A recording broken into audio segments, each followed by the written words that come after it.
Perkenalkan, nama saya Agatha Clara Asti Santoso, NIM 141, akan menjelaskan mengenai pengertian dari Sarbanes-Oxley Act atau SOX. Sarbanes-Oxley Act merupakan undang-undang yang diprakarsai oleh Senator Paul Sarbanes dari Maryland dan Representatif Michael Oakley dari Ohio, dan telah ditandatangani oleh Presiden George W. Bush pada tanggal 30 Juli 2002. Undang-undang ini dikeluarkan sebagai respon dari Kongres Amerika Serikat terhadap berbagai Time Warner, Aura System, Citigroup, Computer Associates International, GMS Energy, Global Crossing, HealthSouth, West Communication, SafetyCline, dan Keroc, yang juga melibatkan beberapa KAP yang termasuk dalam The Big Five seperti Arthur Andersen, KPMG, dan PwC. Semua skandal ini merupakan contoh tragis bagaimana fraud schemes berdampak sangat buruk terhadap pasar, stakeholder, dan para pegawai. Nama saya Raisa Salsabila, NIM 94.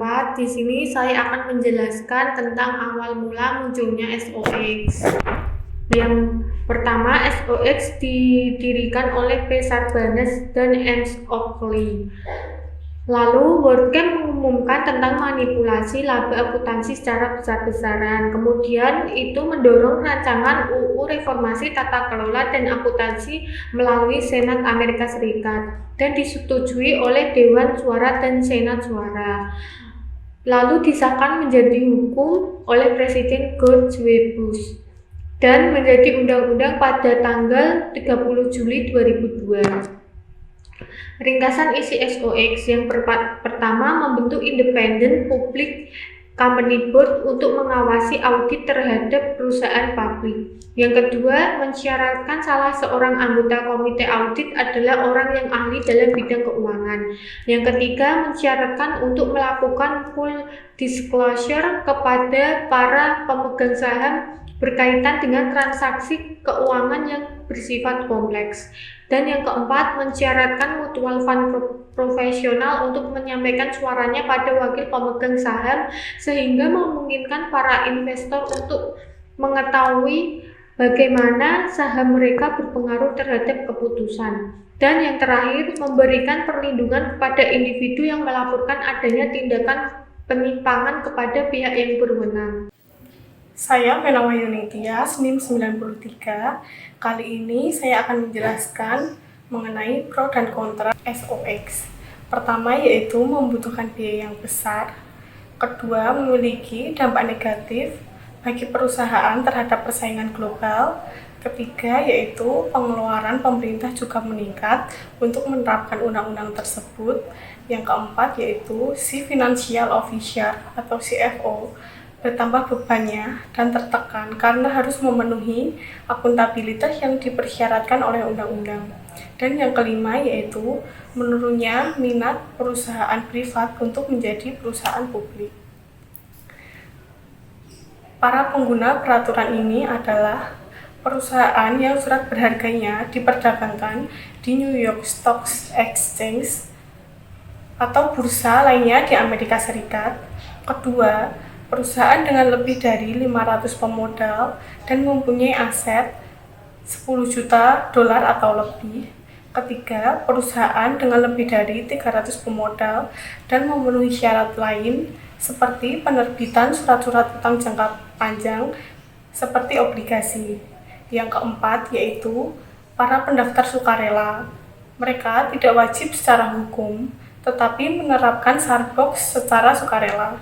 Dan yang terakhir yaitu perusahaan yang registrasinya masih pending. Misal, perusahaan yang melakukan IPO untuk saham atau surat utang. Selanjutnya, saya Amelia Rizka Paramita, NIM 150 akan menjelaskan tentang manfaat penerapan bagi perusahaan. Yang pertama adalah perusahaan publik akan memiliki pengendalian intern yang lebih baik sehingga akuntabilitas dan integritas pelaporan keuangannya lebih dapat dipercaya dan diandalkan. Yang kedua, kepercayaan investor lebih meningkat. Yang ketiga, memiliki citra positif di mata publik dan para pemegang kepentingan lainnya.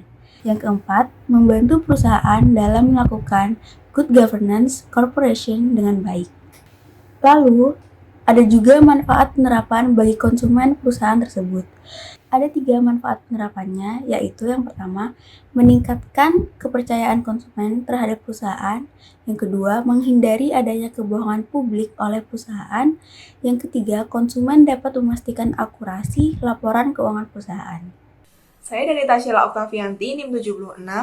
Untuk resiko tidak mematuhi SOE bagi perusahaan, ada 2 jenis untuk non-financial dan juga financial. Untuk non-financial dapat menyebabkan perlakuan buruk bagi pegawai jika terjadi pengakuan atau membeberkan informasi fraud dan membantu investigasi di dalam perusahaan seperti dipecat, didemoksikan, dilecehkan, dan berbagai perlakuan diskriminatif lainnya.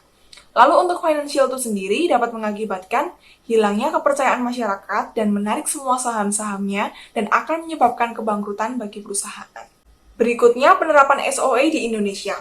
Contohnya, PT Telekomunikasi Indonesia Terbuka. Saat ini menerapkan 3 section dari SOE ini sendiri. Ada section 302, 404, dan juga 906. Hal ini dilakukan dengan pertimbangan bahwa 3 section tersebut dapat diterapkan sebagai langkah awal implementasi Sarbanes-Oxley Act. Sedangkan untuk section-section lainnya, kemungkinan di masa mendatang juga akan diterapkan secara bertahap bila perusahaan telah mampu menjalankan 3 section tersebut dengan lengkap dan benar, serta adanya pertimbangan manajemen terhadap benefit yang diperoleh. Untuk selanjutnya, saya Amanda, NIM 91 akan menjelaskan tentang keuntungan SUA. Yang pertama, tanggung jawab perusahaan. Menekankan dan meminta perusahaan untuk bertanggung jawab secara terafiliasi. Yang kedua, auditor. Mempertahankan independensi akuntan. Yang ketiga, perluasan pengungkapan.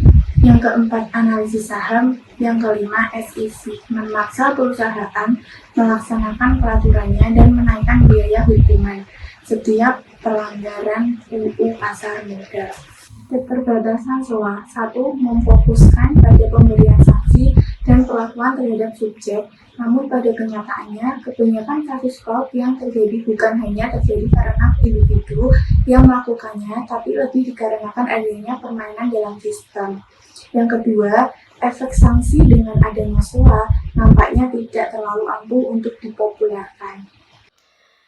Saya Carolina Dewi Ningtyas, NIM 079. Nah, di sini saya akan melanjutkan penjelasan mengenai Sarbanes-Oxley Act atau SOA. Itu bertujuan untuk mengembalikan kepercayaan investor pasca skandal akuntansi dan kebangkrutan perusahaan-perusahaan besar di Amerika. Secara umum, SOA mengatur tentang akuntansi, pengungkapan, dan pembaharuan governance. SOA memberikan persyaratan bagi sebuah perusahaan terhadap pengendalian internalnya. Nah, para pendukungnya merasa bahwa aturan ini diperlukan dan memegang peranan penting untuk mengendalikan kepercayaan publik terhadap pasar modal nasional, dengan antara lain memperkuat pengawasan akuntansi perusahaan. Para penentangnya berkilah bahwa SOA tidak diperlukan dan cara campur tangan pemerintah dalam manajemen perusahaan menempatkan perusahaan-perusahaan pada kerugian kompetitif terhadap perusahaan asing. Sekian video presentasi kami yang berjudul Sarbanes-Oxley Act atau SOX. Terima kasih yang sudah menonton. Dan terima kasih juga kepada dosen kami yang sudah membimbing, Yaitu Bapak Toto Dewayanto. Bila ada kesalahan kata, kurang lebihnya kami mohon maaf. Assalamualaikum warahmatullahi wabarakatuh.